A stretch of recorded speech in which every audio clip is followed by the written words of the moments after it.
What's up, everybody? This is Fred Ricciani. We have right here via Zoom a very special guest. She was one of the most talented actors in the game, recently honored at the Long Island International Film Expo. You may have seen her work in a few little shows called Stranger Things, Orange is the New Black, Insecure, just to name a few. She's also had standout performances in recent independent films 18 and a Half and Triple Threat. We are talking to New York's own, the incredibly talented Curtin. Catherine, thank you so much for joining us. How's everything going? New York, New York, New York, New York, New York, New York, New York, New York, New York. Yeah. Yeah. I am New York.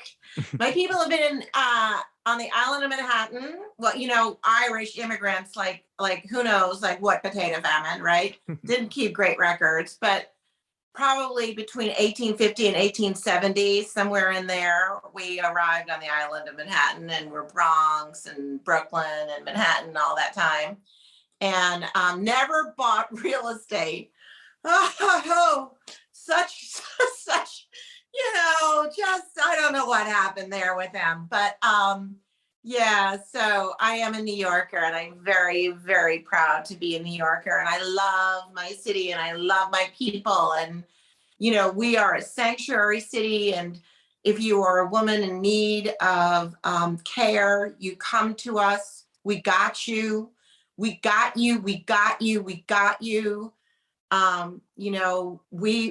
are the city that belongs to the globe.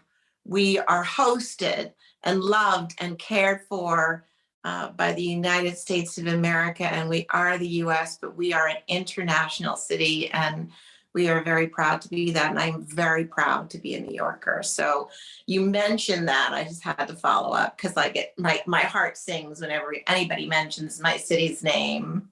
What can I say? I absolutely love that. I don't know how I'm going to follow that, but we're going to try because you were recently honored at the Long Island International Film Expo. A great honor. Can you talk a little bit about that? Yeah, it was beautiful. It was a Creative Achievement Award, Excellence in Creative Achievement, I believe it's called. And what I loved about it so much was that, as opposed to an award for like an actual specific thing, it was about something called creativity. And it's, I come from a business banking family. I don't come from a creative family or an artistic family or any of that. And, so for me to have carved out, eked out a creative life, it meant a lot to me, actually, to get that award and to be given that. It charmed my soul to no end. That's all I can say. And then of course I love the people of Long Island because Long Island is awesome. So it was a wonderful, wonderful day, and I'm very grateful for it. Well, we're very grateful for your time, and yeah, well deserved, well earned. So happy for all your success. And speaking of success, you're part of a little show called Stranger Things. It's only the #1 show on planet Earth right now. I'm sure you got a million questions about being a part of it, playing Dustin's mom. But what are your thoughts overall on the phenomenon that is Stranger Things and how strong it's been 7 years out? Right. I think it's great. I think it's deserved. I think it's an excellent show. One thing I can tell everybody is that, how you love that phrase, it's really nice when good things happen to nice people. Well, these are really nice people. These are some of the nicest people you ever want to meet. So good things are happening to really good people in this instance. And so I think hopefully everybody that will warm them. And I'm glad for Netflix too, because I love Netflix. I mean, Netflix has been one of my gainful employers for many years. So I'm very grateful to Netflix. And I'm glad that Stranger Things is really, giving Netflix a little blood boost right now in these strange times. I think to be a streaming service during a pandemic and then not during a pandemic when people are getting back to things, I think it's going to change everything a little bit in terms of numbers for them. So I'm really I'm really excited for Stranger Things, and I'm really proud of Stranger Things, and it's a wonderful show to be on. Um, the for just for the camera alone, like they've got quite a bit of money on that show, so they bring in like the most amazing camera work and camera toys that I personally have ever seen. I'm like on Homeland, it's sort of like they plant the camera and then the camera moves in and you do your coverage and you're in an office and that's it. But or Issa Rae's, Insecure or Orange, any of these shows, it's a pretty wonderfully advanced, sophisticated camera work. But Stranger Things, it's like, oh boy, that camera is flying. Like it's literally flying. The camera is up there somewhere. And then there's this other camera that's over here and they're working in concert. It's like some Nureyev ballet. And then all of a sudden, like they're covering something from way, way, way over, and the camera sweeps and it's sweeping, and it's covering something here. And then it comes down and it's landing over there. And then it passes by and it passes by and it passes by. And you do your little thing. That would be me. I do my little thing. And then the camera like churns and it goes somewhere else and it goes, woo. It's heart stopping to work with that level of technology in the camera department is so much fun. It is so like challenging and bring your game. And the Duffer Brothers they're very kind.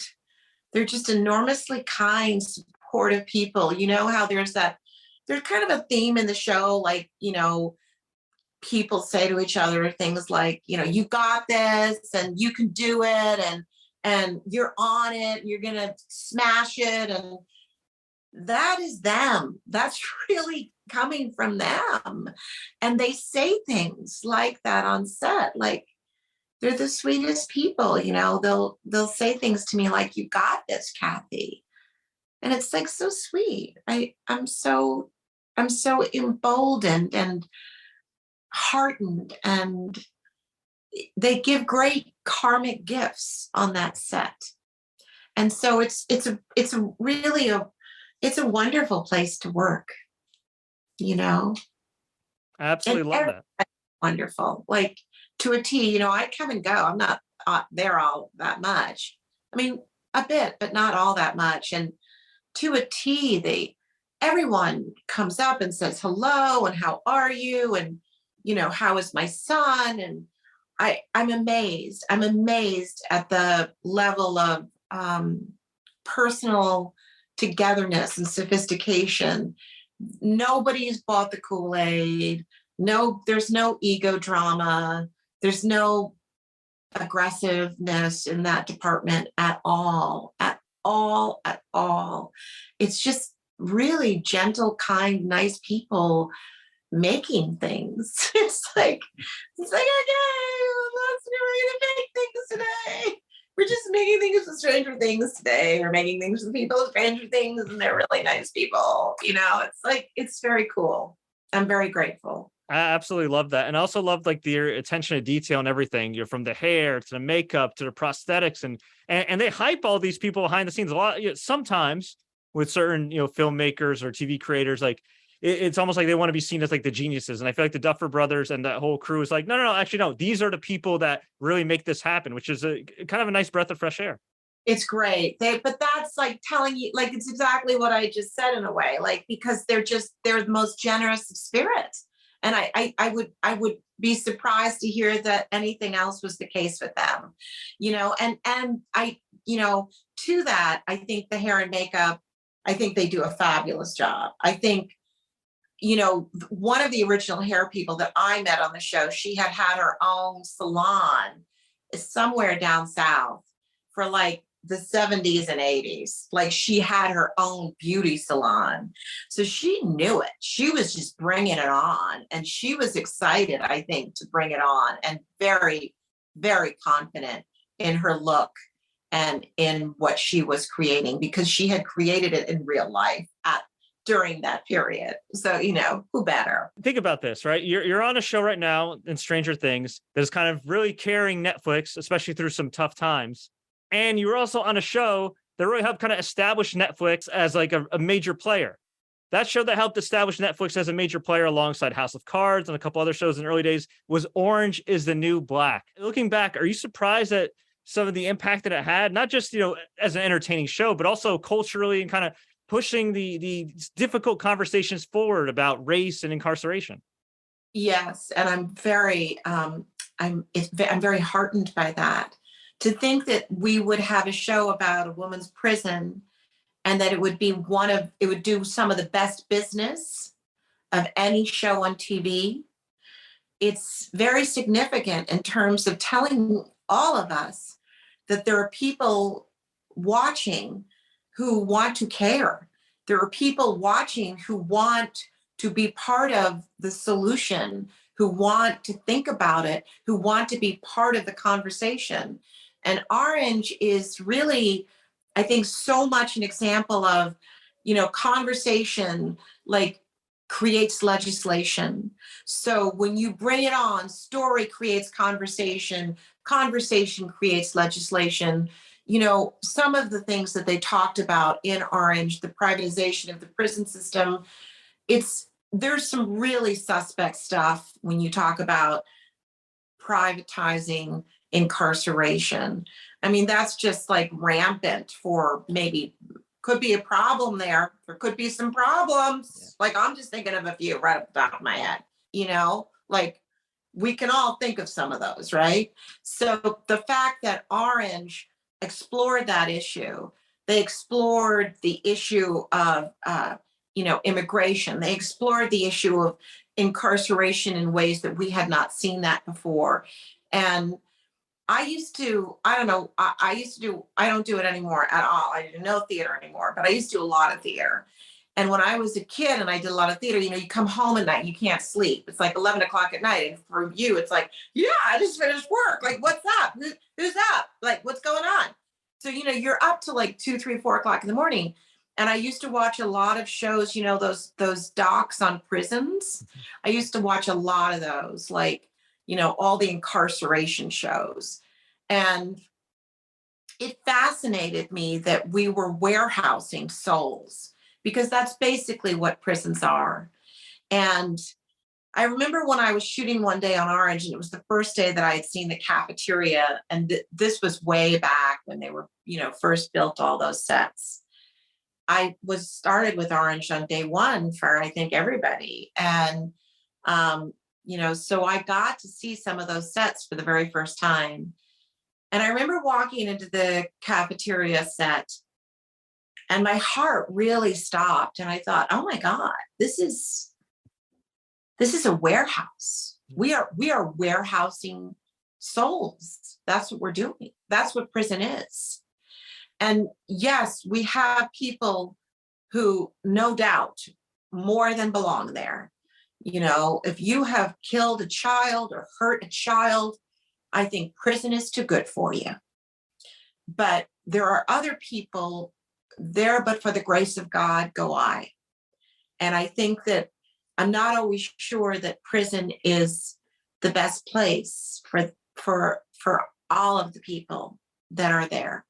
And I don't know that our society isn't losing some of our best resources, because every society's best resource is its people. Yes, it is what is in the ground. It is what is in the government. It is what is in the coffers of the government. It is what is in your banks, in your businesses, but it ain't nothing without the people. And there are people in those prisons, you can't tell me, of the amount of people that we incarcerate, that there aren't some fabulous people who could be really important to society. And so I feel like we're all losing out. And I think that's one of the conversations that Orange raised. And I was floored and ecstatic at the popularity of that show, because it signifies that people want to think and talk and understand this. And that's one of the things that, like with Dope Sick, and the Sacklers, that's one of the things that this medium that we do, TV or film or whatever, it can create this dialogue for all of us to have. It can fly it in our homes and fly it in our faces in a way that we can go, whoa, I didn't know that. Are you kidding me? I did not know that. Yeah, I got to think about that. Well, who is my local congressman? For sure. Very well said. And yeah, I love that you said that. I mean, art can really push forward these conversations. And Yeah, what and then on the surface, you might think Orange is just a comedy at first, right? First couple episodes, you're thinking, okay, this is pretty funny, but no, it really ties into some major issues as you discussed. And what I love about it is that it highlighted so many of each character's stories and really, I hate to say humanize them because like really we should be seeing everybody as human, but for a lot of people, it did kind of humanize these characters and these people that are in the prison population. 100%. Yeah, and made us all closer. You know, like I think that's what Issa Rae's magic for me was on Insecure. Is she's incredibly smart, like deeply smart woman. And I remember once I read one of the scripts and I was like, whoa, you're really doing this? Like, whoa, like you're not, nobody's supposed to talk about this. Like you are crossing lines here. And she's like, yeah, we're talking about it. And she talks about stuff, but she does it in a way that it's coming into your home as if it's your best friend, as if it's funny and it's sad and you're engaged and you understand that like we are all so much alike. We are all so much more alike than we are different. And I think that art really has the power to create community and break down the barriers, break down the walls. And it's, you know, maybe not everybody, like, you know, when the silent films came out, maybe not everybody knew this was going to go down. But now it is one of the political, philosophic, and therefore economic forces of our time. And considering the fact that we now have so much fake news, like 2 and 2 could be 4, or it could be fake news. We don't know. We just don't know. It's very suspect whether it's 3 or 4. So, you know, considering we're living in that age and everybody is so tribal, that one of the ways we can all come to find each other and be together is by sit on your couch, make some popcorn, and turn on a show, because we're all watching that. And I think, you know, Stranger Things really talks about the good and the bad.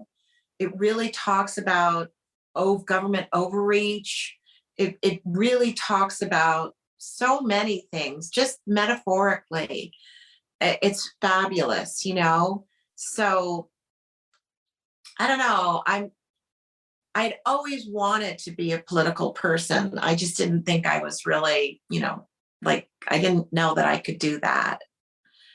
And I guess I'm just got really lucky because now I'm in an industry that I think is really stepping up to the plate and maybe reaching people and maybe bringing us all together. And that's basically what politics is. Politics is how we all get together. That's what politics is. It's not a dirty word. And if you don't get involved in politics, it will get involved in you. So we need to be together and we need to reach out and understand each other.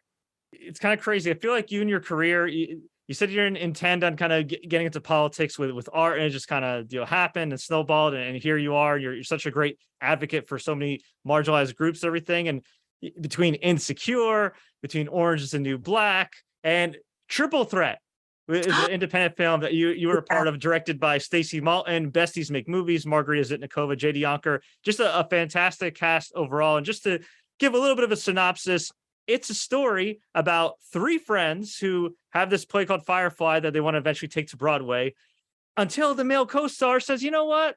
I kind of want to have a baby and I don't mind being a single dad. So kind of flipping the script a bit. You play the Broadway executive in the film. That's another film that totally really shifts and changes the conversation in terms of choice and chosen family, especially given the time we're in right now in this country where women unfortunately don't have autonomy over their bodies in certain states. What was it like being a part of Stacey Maltin's Triple Threat? it was really fun. They're really wonderful to work with, but I'm slightly dyslexic, and I would get these emails from Besties, which is their company, and I'd be like, the Beasties are emailing me. Oh, it's the Beasties. I love the Beasties. Who are the Beasties? And then finally, like a long way into that relationship, I was like, I think it says Besties. I think this email is from the Besties. Wow. So anyway, that shows you who I am, what we're working with here, what we're working with. Anyway, but it was really fun to work with them. And I think what was great about working with them too was that they're very open to what you bring to the table as young filmmakers. And I think as young filmmakers, that's kind of an awesome thing. I remember there was the story of this indie film, and I guess they got Morgan Freeman. And when Morgan Freeman got to set, they were apparently like all over him. And he was like, okay, you've never made a film before. I'm not just saying anything, but I am Morgan Freeman. Maybe you should see what I bring to the table before you tell me how to do this. And like with the Besties, with those guys, there was nothing but like kind of love and respect and joy for everything that everybody was bringing to the table. And I loved that. I loved working for them. And I also felt like I was in very good hands because I really felt like I could trust. I think Stacy has very good taste. And so as an actor, you really want to be able to feel that, like, okay, I'm going to do all this stuff. I'm going to try to make every take a little different so that, you've lots of fun things to play with in the edit. But, when you say you got it, I want to know, like, it's not like, I got it. It's like, you got it, right? We are good to go because you got it. Like, that's what I want. And I always felt like with those creators that they were incredibly aware of what was happening on set. And I felt very comfortable and confident working for them, which helps that character because she's like this uber confident, aggressive, like I own the world and I don't care who else is here person. And so it was fun. Like I could just play that, they were into like, go as far as you want to go with that, and it was fun. And then they were not like we improv stuff. It was really neat. It was just really like a fun, challenging, open forum of work with somebody leading it, with somebody in the helm who I think has great taste, great understanding of story structure. And I felt I could trust, as an actor that, like if it was too big or too small or too much or too little or was, in the pocket, in the zone. I really felt like that was something that was important to me on that set and that I got on that set without any question. We'd love to hear that. Fantastic independent film. It's available now on demand, every major video on demand provider, including Apple TV and Amazon Prime, the triple threat film starring Stacey Mullen, Margarita Zidakova, J.D. Yocker, and of course, our buddy here, Catherine Curtin. You've done a number of other independent films over the past year. Before we get to that, though, I'm guessing that the independent film circuit is in pretty good hands right now, especially in New York. I love indie film. I don't know. It could only, all I want is for indie film to take off and keep going. And, I'm thankful to Showtime too, because Showtime is really stepping up to show indie films to people who don't have all these, maybe Showtime comes with your cable package. And in case you don't have all of these other auxiliary channels, subscription channels. So I'm grateful to Showtime. They've taken up a lot of different films that I've done. And,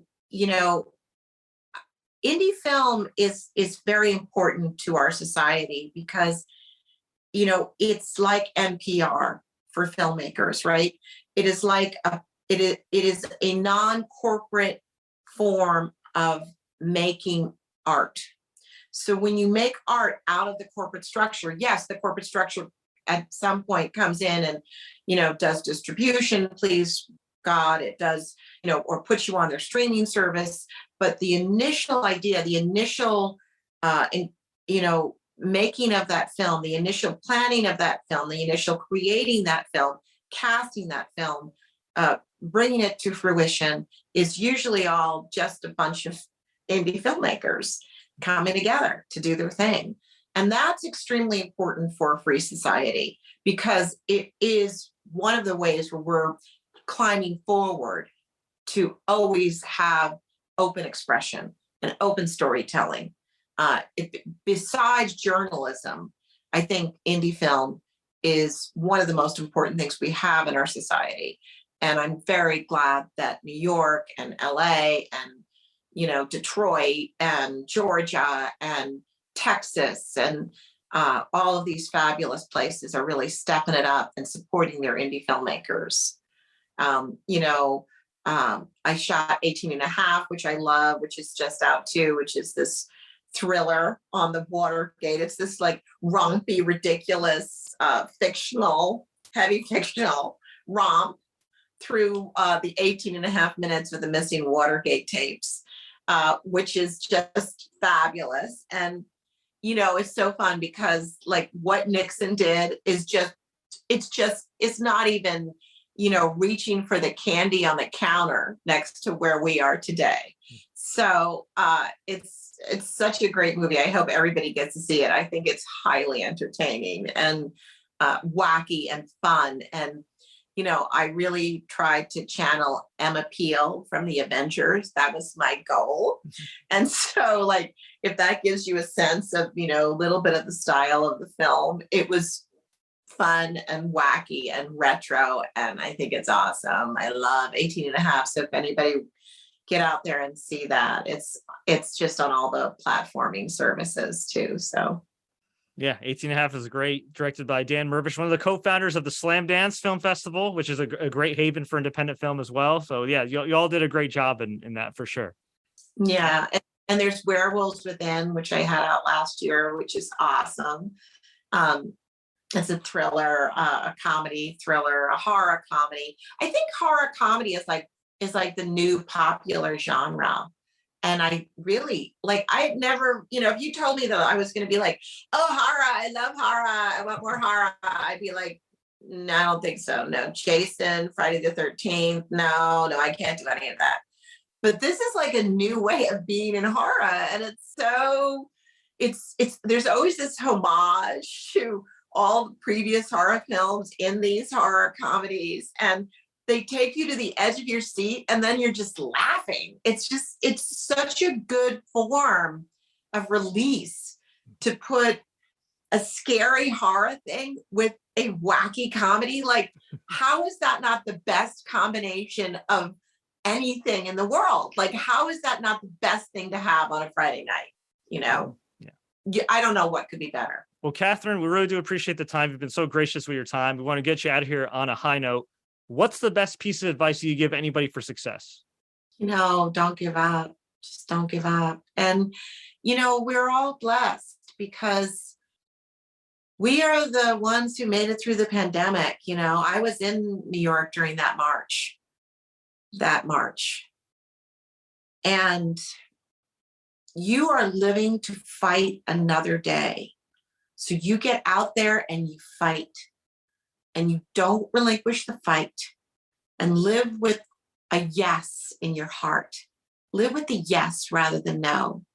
No is an important word, but yes is something to sing about. And let your heart sing and follow your dreams because why not? Powerful stuff. Catherine, thank you so much. Before we let you go, where can we find you online and where can we find you next? I'm mainly on Instagram. So it's Kate Curtin, CateCurtin. Kate Curtin is my Insta handle. And I'm sort of on Twitter, but I've lost my password. So I don't know. I have to figure out how to get back onto Twitter. That for me, that could take all day. So I don't know when that's going to happen.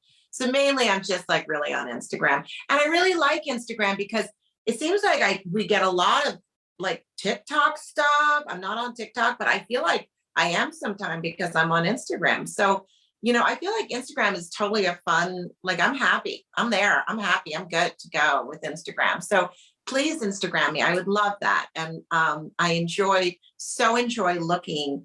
It's a secret pleasure to have a fun Instagram account. And I enjoy that secret pleasure. So I look forward to your Insta posts. As far as projects go, are there any projects coming up that you're allowed to talk about? I'm I've got a bit on another Netflix show, so hopefully that's gonna roar its ugly head. I don't think I should say what that is quite yet. And I've got an indie film that I love. I love this indie film, Benji's Hour, that will, be out at some point soon. And I've got a bunch of other indie films that I've done. I think I shot like 10 shorts from the time that we were allowed to start shooting after the pandemic to now. So I've got about 10 shorts coming out, and I enjoyed every single one of them immensely. And I shot a couple of features this year, and those will be coming out. I assume I love them both. So yeah, like I got a lot of good indie stuff coming out, and go back to the whole Netflix thing, and I'm grateful to be thought of. And I don't know, that's what I'm doing. I don't know. That's what I'm doing. I think you definitely do know what you're doing. Much respect for that schedule, that pace, the tremendous work that you're putting out, that you're a part of. Bonus question: is there anything you wish I asked you in this interview? Wow. No, but I think that if you want to do this business, probably any business, I think you have to be willing to, get off one plane and get on another. I think you have to be willing to go for it. So I really, when I was younger, everybody's like, I did an artist and actor. Oh, okay, well, okay. So, so like I was so bubble brained about it, I was total bubblehead about it. And I think you have to take what you want to do seriously, and you have to go for it.